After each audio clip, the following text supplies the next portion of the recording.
Don't initial it, Mr. Greer. The voice was almost nothing, a murmur behind the tall stack of manila folders propped against the credenza at the far end of the conference room.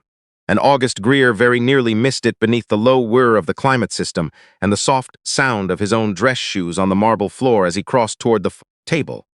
He stopped. He was 69 years old. He had founded Greer Capital Partners 41 years ago in a single room above a dry cleaner's on Michigan Avenue, with $200,000 in borrowed money and a single client who believed in him more than the evidence at the time warranted. He had grown it into one of the oldest independent private equity firms in the Midwest, with $14 billion under management across 6 funds and offices in 4 cities. He had been in perhaps 3,000 conference rooms in his life and had never once been stopped on his way to a table by a voice he couldn't immediately place. He turned slowly. The girl was standing behind the credenza, almost entirely concealed by the stack of folders she had been reorganizing when he walked in. She was perhaps 20, maybe 21, in the beige polo and dark slacks of the building's administrative services staff, with a laminated badge clipped to her collar and a cart of file boxes parked against the wall behind her. She had clearly been working the room before the meeting was set to begin, and she had, from the stillness of her posture, been standing that way for long enough that she had decided whatever she was about to do was worth the cost. August recognized her after a moment. Her mother was Carmen Vega, who had worked in the building's administrative services division for 16 years. He had walked past Carmen in the halls more times than he could count. He had once, on the afternoon of a particularly long December, closing, brought her a cup of coffee from the small kitchen on the first floor because she had been restocking the copy paper at 11 o'clock at night, and no one else had thought to offer. He had never learned her daughter's name. "What did you say?" he asked. The girl did not look away. There was fear in her face, not the wide, unguarded fear of someone caught doing something wrong, but the smaller, steadier fear of someone who has already weighed the cost of speaking and decided, in their own private arithmetic, that the cost of silence is higher. "Don't initial it, Mr. Greer," she said again. "The amendment, the one he left for you on the table. Please don't sign anything until you look at the fee schedule on Exhibit C." Her voice did not shake. August Greer set his leather portfolio on the table very slowly. He set it the way he had learned to set things down in rooms where fast movements could cost more than he was willing to spend. He was looking at the closed door at the far end of the conference room. Beyond it, in the reception area outside, Spencer Morrow, his managing partner of 21 years, the man who had stood beside him through the financial crisis and 2 recessions, and the worst quarter Greer Capital had ever had, was finishing a phone call and would walk back through that door in approximately 3 minutes for the 10 o'clock amendment signing. The amendment was a fee disclosure revision to the partnership agreement governing the Caldwell Teachers Pension Fund account. One of August's oldest and most valued institutional clients, Spencer had prepared it. Spencer had described it to August over dinner 2 weeks ago as a straightforward regulatory update required by the new SEC filing cycle. August had glanced at the summary page, Spencer prepared and had moved on. He turned back to the girl. "Come here," he said, in the calm, level voice he used in rooms where he needed to think clearly. "Don't be frightened. What is your name?" "Lucia Vega, sir." "Lucia." He gestured to the far end of the table, away from the door. "Walk with me for a moment." She came around the credenza carefully, as though she had been taught to move slowly in rooms like this one, which August understood without asking. She had. She stopped about 4 feet from him and did not close the distance further. She held the laminated badge in one hand and did not fidget with it. August studied her. He had spent 41 years reading faces across tables, and he had long since learned that the face of a young person under real pressure told the truth more cleanly than any adult face he had ever negotiated with. Lucia Vega's face was still. Her eyes were dark and precise. There was a faint line of tension at the edge of her jaw, the kind that appears on a person who has been holding something inside for longer than it should have stayed there. "Lucia," he said quietly, "tell me how you came to be in this room this morning." "I was assigned to restock the conference suite before the 10 o'clock, she said. "I've been coming in early on Tuesdays for about 3 months. It's my regular rotation." "And what did you hear that made you decide to speak to me?" She glanced once at the closed door. The glance lasted less than a second. Then she came back to him, and her chin didn't move. "I was in here about 25 minutes ago restacking the file cart when Mr. Morrow came in early. He didn't see me. I was behind the credenza, and I had the folder stack up. He was on his phone." She paused. He said, "The old man doesn't read the exhibits anymore. He hasn't touched an exhibit since 2020. He'll initial the summary page, and that's it." And then he said, "Once his initials are on Exhibit C, the new rate locks in. The fund doesn't audit until March. By March, it's already settled." August Greer did not move. He was standing at the head of the conference table, with both hands resting flat against the leather surface, and he was aware, in the small, precise way that certain men become aware of certain things when a room has just rearranged itself around them completely, that the girl was telling the truth. He was also aware that she was correct. He had not read a fund exhibit in full since the spring of 2020, when his vision had begun to trouble him after a prolonged period of eye strain that his doctor had finally insisted he address. Spencer Morrow had, with great and thoughtful care, offered to prepare a summary brief for every significant document so that August would not have to strain further. August had thanked him. He had told his son about it over dinner that same week as an example of the kind of loyalty that comes from working alongside the same person for 2 decades. "Lucia," he said, his voice was even, "I need you to repeat for me the exact words. Not the sense of them, the exact words. The old man doesn't read the exhibits anymore. Did he say it in that order?" "Yes, sir." "And the second part. Once his initials are on Exhibit C, the new rate locks in. Are you certain that is what he said?" "I'm certain. I kept repeating them in my head the whole way down the hall, because I knew they were the kind of words a person needs to remember exactly." August was quiet for a moment. Then he did something he had not done in this conference room in many years. He pulled out one of the chairs along the side of the table, not his chair at the head, but the one beside it, and he gestured toward it. "Sit down, Lucia." She looked at the chair. She looked at him. She looked at the door. Then she sat, with both feet flat on the floor and both hands folded in her lap, her back very straight. August walked to the credenza, to the small intercom panel mounted flush with the walnut paneling. He pressed the call button. "Renata." The voice that answered belonged to Renata Osei, who had been his executive assistant for 19 years. She was at her desk in the outer office 12 feet from Spencer Morrow. She answered in the neutral, pleasant tone she used when she was being watched. "Yes, Mr. Greer." "Renata, listen carefully and don't react to what I'm about to say. I need 4 things. First, please go to the copy center on the 29th floor right now. Don't stop to speak with anyone. Once you're there, call Felix Drummond on his cell. Not the office line. Tell him I need him in conference room A in 8 minutes with the original executed partnership agreement for the Caldwell Teachers' Pension Fund. The one from the vault on 28, not the working version. The original, with the original exhibits." "Yes, Mr. Greer." "Second, please call Denise Park in compliance and tell her I need her in conference room A immediately with 2 of her forensic accountants and a laptop. Tell her to come through the service corridor off the 31st floor kitchen, not through reception." "Yes, Mr. Greer." "Third, please call downstairs and find Carmen Vega in administrative services. Tell her that her daughter Lucia is with me and that she is completely safe and is helping me with a matter. Ask Carmen to come to conference room A through the service corridor as well. Make sure she understands that Lucia is not in any trouble. I want her to hear that clearly." There was a pause, the brief, precise pause of a woman who has just understood without being told exactly what she is being asked to help do. "Yes, Mr. Greer, I understand." "Fourth, go back to your desk. Offer Mr. Morrow a coffee. Ask about his weekend. Give me 8 minutes. Can you do that?" "Yes, Mr. Greer, 8 minutes." He set down the intercom. He walked back to the table. Lucia was sitting exactly as she had been sitting. She was looking at her hands. "Lucia," he said, "I'm going to ask you to do one more thing, and it is going to feel strange. I want you to stay in that chair exactly as you are sitting now.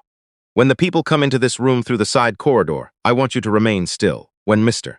Morrow comes back in through the main door, I want you to look at your hands just as you are looking at them now. If anyone asks what you are doing at this table, you say only, 'Mr. Greer asked me to stay.' Nothing more than that. Can you do that?" "Yes, sir." "Good." He walked to the table and picked up the amendment document that Spencer Morrow had placed in front of his chair.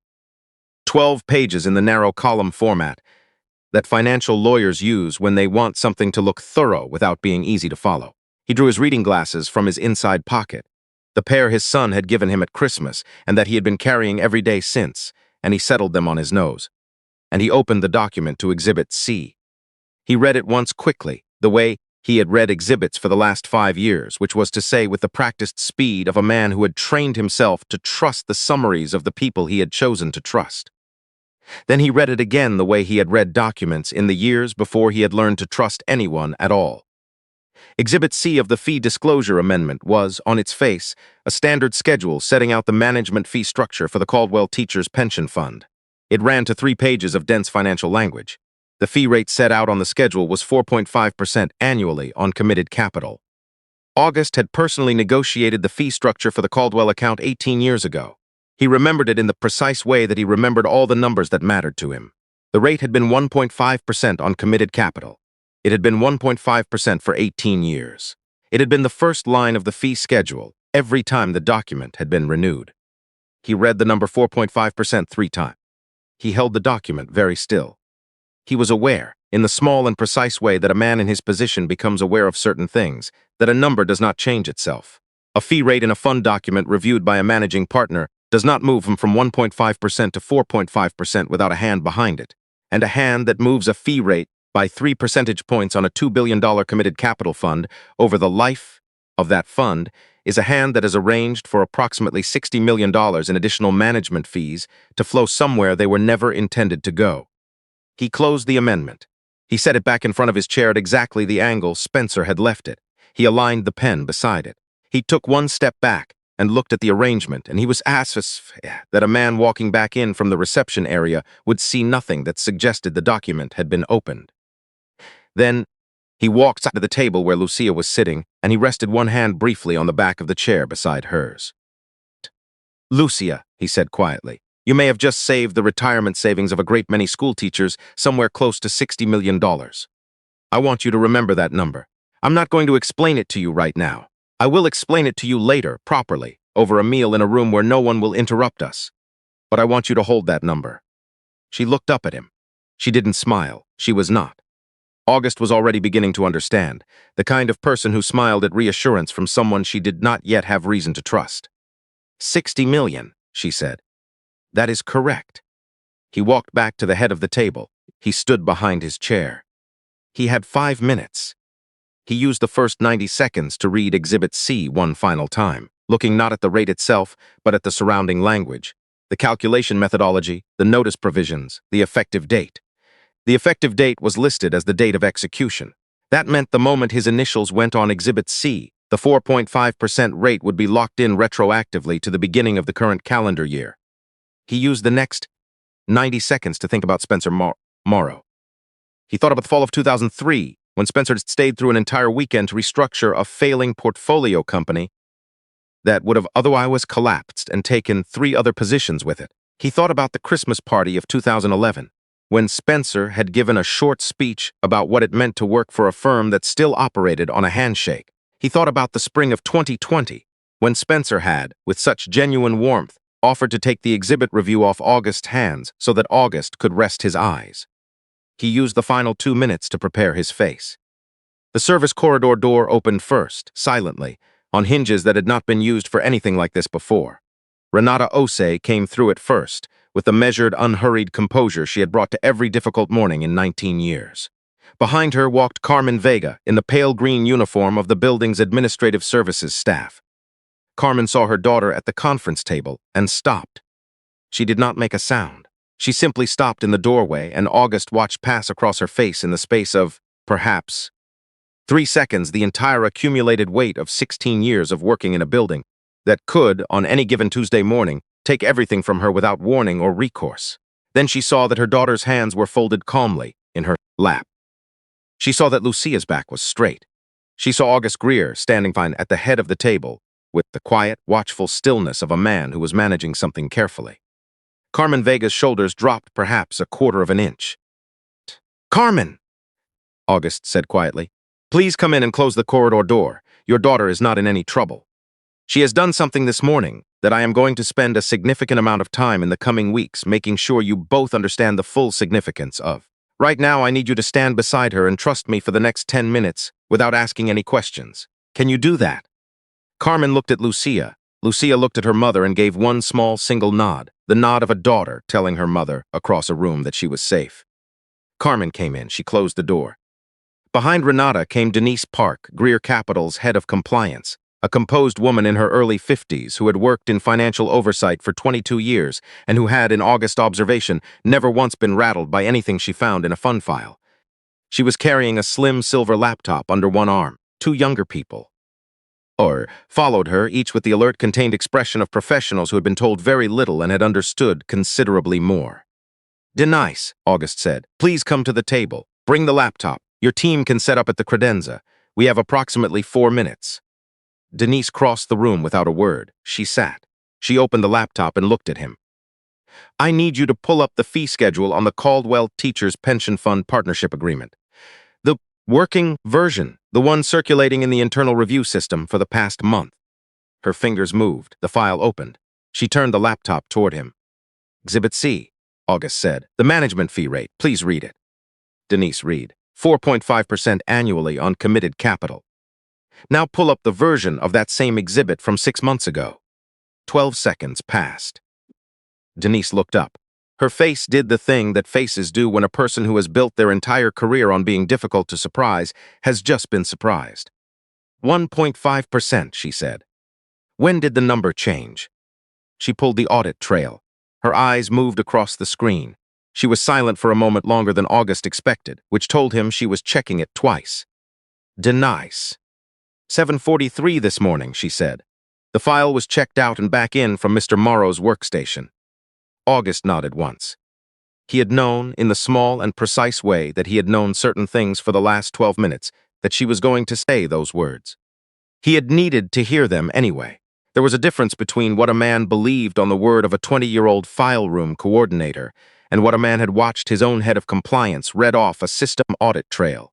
The difference was the exact distance between a suspicion and a fact. And a fact, as August had known since he was a very young man, was the only thing a courtroom ever truly asked for. He turned to Denise. "In about 3 minutes, Mr. Morrow is going to walk back through that main door. He is going to sit down and attempt to move the signing along at the pace he has planned. I need you to remain at the credenza and say nothing until I ask you a direct question. When I ask it, I want you to answer exactly as you just answered me, timestamp included." "Yes, Mr. Greer." "Renata, the moment Felix arrives with the original partnership agreement, bring him straight in through the corridor. Don't announce him through reception." "Yes, Mr. Greer." "Carmen, I want you to remain standing exactly where you are. In about 2 minutes, this room is going to become uncomfortable for one particular person. It will not become dangerous. This is not that kind of room, and this will not be that kind of confrontation. But your daughter is going to be 8 feet from the person it becomes uncomfortable for. And if at any point she looks over at you, I would like you to simply nod at her, the way you just did from the doorway. That is all I need from you." "Yes, Mr. Greer." He returned to his chair. He stood behind it with both hands, resting lightly on the leather at the top of the chair back, and he looked down the long, polished surface of the conference table toward the closed main door. He had 2 minutes. He used them. He used the first 30 seconds to think about his late wife, Carolyn, who had died 5 years ago, and who had once told him in a conversation in the garden of their house in Evanston that the danger of building something for 40 years was that eventually the thing you built began to feel to the people inside it like it belonged to them. And when it did, the ones who had been watching you slow down began to make quiet decisions on your behalf, and to call those decisions loyalty. He had asked her which ones she meant. She had said, "You will know. I hope you find out from someone who has nothing to gain from telling you." He used the next 30 seconds to think about the fact that the person who had told him was standing a few feet away with a laminated badge and a cart of file boxes. He used the final minute to prepare his face. The main door opened at exactly 1 minute past 10. Spencer Morrow came in with the smooth, easy assurance of a man entering a room he considered fundamentally his own. He was 61 years old. He wore a charcoal suit and carried a coffee in one hand with the relaxed air of someone who has run this kind of meeting many times before. He was 4 paces into the room before he saw Lucia. He stopped. His face did not change. That was the first thing August noticed, and the thing he would remember most clearly afterward, not the small adjustment of a man surprised, but the deliberate stillness of a man accustomed to unexpected variables. The face of someone who has navigated rooms like this before and knows exactly how long to hold an expression before shifting it. Spencer looked at Lucia. Then he looked at August. Then he smiled the small, professional smile of a man who has decided that the presence of a file room employee at the conference table is a minor eccentricity that will explain itself in the next 60 seconds. "August," he said pleasantly, "I see we have some company this morning." "We do," August said. "Come in, Spencer. Close the door." Spencer closed the door. He moved toward his chair. Then he stopped, registering for the first time the people at the credenza and the presence of Renata and Carmen against the wall. "Denise," he said with what August recognized as very well-managed ease, "I didn't know you'd be joining us today. Is there a compliance matter I should be aware of?" "There is," Denise Park said. Her voice was entirely level. August remained standing. He looked down the length of the table at Spencer Morrow and spoke in the same unhurried voice he had used with Lucia 20 minutes before. "Spencer, before we begin, I'd like to ask you one question. In the amendment document in front of me, on Exhibit C, what is the management fee rate for the Caldwell Teachers Pension Fund?" Spencer did not look at the document. He looked at August across the table for the small, measured beat of a man deciding, in real time, whether the room he is standing in is the room he thought it was. August watched him land on his answer. 1.5% annually on committed capital, Spencer said, as agreed with the Caldwell Board in 2006. August nodded slowly. "Denise, what does Exhibit C of the amendment in front of Mr. Morrow currently read?" Denise turned the laptop. 4.5% annually on committed capital. Spencer Morrow's face did not change. And that was the second thing August would remember. Not the face of a man encountering a clerical error, not the quick, embarrassed pivot to the document, not the horrified recitation of how this could possibly have happened, not the immediate phone calls to outside counsel that an honest mistake demands. Just the face held for 2 full seconds. Then Spencer looked at Denise, then at August. Then he set his coffee down on the table with the careful, deliberate placement of a man buying himself 4 seconds to think. "August, there must be a version control issue somewhere in the system. The copy I reviewed on Friday clearly showed the original rate. Why don't we take a short recess? I'll have my assistant pull the correct file from my office and we can reconvene in 20 minutes. He began to rise. "Sit down, Spencer." August did not raise his voice. He had never needed to in a room like this one. Spencer sat. The corridor door opened a second time. Felix Drummond, the firm's general counsel, a compact, careful man in a Navy suit who had been with Greer Capital for 11 years, walked in carrying a bound document with a red vault seal still intact across the front cover. He brought it to the head of the table with both hands and set it down without speaking. "The original executed partnership agreement, Mr. Greer," Felix said, "pulled from the 28th floor vault at 9:52 and signed out under my name. Seal is unbroken." "Thank you, Felix. Please remain in the room." August broke the seal. He opened the document to Exhibit C. He read the management fee rate aloud, in the clear, steady voice he had used to read from documents in this room for 4 decades. 1.5% annually on committed capital, calculated on the first business day of each calendar quarter, with such rate to remain fixed for the duration of the fund's investment period, absent unanimous written consent of the limited partners. He closed the document. He looked down the length of the table at Spencer Morrow. "The document in front of you is not the partnership agreement as executed," August said. "It was modified at 7:43 this morning on your workstation. The fee rate in your version is 4.5%. The fee rate in the sealed original is 1.5%. On $2 billion in committed capital over the remaining life of this fund, that is a difference of approximately $60 million, which I believe, when Miss Park and her team follow the distribution waterfall on the modified signature page, will trace to a fee allocation vehicle in which you hold an undisclosed personal interest." The room was very quiet. Charles Wentworth and Diane Sorrell, the 2 outside directors, who had taken their seats along the side of the table, without August having registered the precise moment they entered, sat without speaking. Charles had gone the color of old paper. Diane was looking at Spencer Morrow, with the expression of a person who is, in real time, revising their understanding of every board meeting they have attended for the past decade. Spencer Morrow did not speak.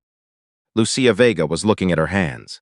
She was looking at them exactly as August had asked her to, with the small, steady attentions of someone given a task they intended to finish correctly. She did not look up. She did not know, in that moment, that Spencer's eyes had found her, though she would later come to understand that they had, and she would come to understand what it had cost him. "Before you say anything," August said, "I want you to understand 2 things. The first is that the person who told me what you said on the phone in this room at approximately 9:35 this morning is not going to be named in any proceeding that comes from this meeting. Her name will not appear in any filing. Her mother's name will not appear in any filing. If I ever learn that you've attempted, through counsel or through any other means, to identify who in this room heard what you said, I will use whatever remains of my resources to ensure that the consequences of that attempt are considerably more significant than what you're already facing. Do you understand me? Spencer said nothing. The second thing is that you are going to stand up now and walk out through the main door and go directly to your office, where Ms. Park and Mr. Drummond and two agents from the SEC's Chicago Enforcement Office, who were contacted at 9:50 and who are at this moment on their way up to this floor, are going to meet you. You will not touch your computer or your phone. You will not speak to anyone on the trading floor. You will leave this building through the lobby in the same way you have left it every evening for 21 years, because the people who work for this firm have spent 2 decades building something real, and they do not need the memory of watching you taken out in front of them. That is not a courtesy to you, Spencer. It is a courtesy to them. Spencer Morrow stood. He left the amended document on the table. He left his coffee exactly where he had set it. He walked to the main door without looking at anyone and opened it, and he walked through it, and the door closed quietly behind him. August Greer stood behind his chair for a long moment. He looked at the sealed original document on the table in front of him. He looked at Denise Park and Felix Drummond and the two outside directors and Renata Osei standing at the wall. He looked at Carmen Vega. Then he turned and looked at the girl. "Lucia," he said quietly, "you may look up." Lucia Vega looked up. She looked at August across the conference table, and she did not smile, because she was not the kind of person who smiled at gestures from adults she had not yet decided she could trust. But August saw something small and clear move behind her eyes, something that had the quality of a beginning rather than an ending, of a door opening rather than a thing's resolved. "Thank you," he said. He said it simply. She knew for what. He turned to Carmen. "Carmen, I would like to have lunch with you and your daughter today.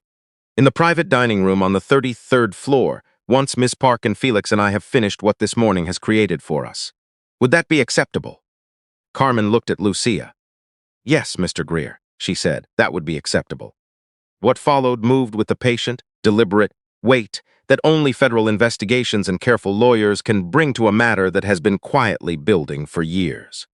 Spencer Morrow was referred to the SEC and the Department of Justice on the second Wednesday of the following month. The investigation that began with Exhibit C uncovered a fee diversion scheme that had been running in various forms since 2021, routed through 2 intermediary entities registered in Delaware and 1 in the Cayman Islands, and concealed across 4 separate fund documents that Spencer had prepared summary briefs for, and August had signed without reviewing the exhibits. The total diverted came to approximately $43 million. Denise Park's team, working alongside federal forensic accountants over the following 8 months, recovered all but a small fraction of it. Spencer pleaded guilty in the spring to 7 federal counts. He was sentenced at 62 years old to 11 years. August did not attend the sentencing. He restructured the firm's document review procedures the following month, not with fanfare or public announcement, but with the quiet thoroughness of a man who understood that the real vulnerability had never been in the documents. It had been in the habit of trusting a summary over a source. Carmen Vega was offered a position in client operations designed around the organizational skills she had spent 16 years, demonstrating in ways that no one with the authority to reward them had previously thought to notice. She accepted. She continued, in the mornings, to press her daughter's work clothes before Lucia left the apartment. When August asked her once whether she might like help with that particular part of her day, she said that pressing her daughter's clothes in the morning was not the part of her day she wanted help with. Lucia Vega applied to law school in the fall of her 22nd year. August had by that time established a scholarship at the school she attended. Quietly, without announcement, through a philanthropic vehicle that had existed in the firm's structure for a decade, and had simply not been directed that way before. She took to the study of law with the careful, deliberate attention of someone who had spent her entire life paying close attention to the words people used in rooms. They assumed no one else was listening to. In her second year, she told her mother one evening in their kitchen that she thought she understood now why certain words in certain rooms could change everything. Not because the words themselves were powerful, but because someone had been willing to say them when saying them cost something real. August Greer lived for 7 more years after the morning the girl spoke to him in conference room A. He spent a great many of those years rebuilding what had been quietly hollowed out. Not the money, which was recovered, but the particular kind of trust that makes a firm something other than a collection of transactions. He attended Lucia's law school graduation. He did not hear the speech she gave at her bar swearing-in ceremony, but he received a copy of it afterward, and he read the final lines 3 times. That the most important legal document she had ever encountered was 12 pages long, and had been left unread on a conference room table, and that the person who had changed that was not a partner, or an attorney, or an officer of any court, but a 20-year-old woman with a laminated badge and a cart of file boxes, and the willingness to say 5 words to a powerful man who had not yet earned them.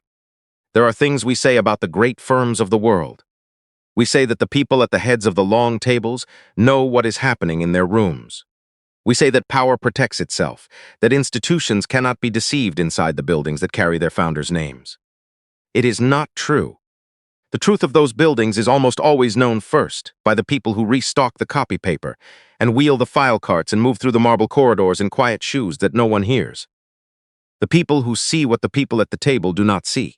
The people trained, from the time they are old enough to understand the shape of a room, to be invisible in spaces that were not built for them. Learn the names of the people who clean the rooms you meet in. The next time someone young and quiet standing at the edge of your world finds the courage to say something that could cost them everything. Stop. Set down your pen. Listen. The most important voice in any room is rarely the loudest one.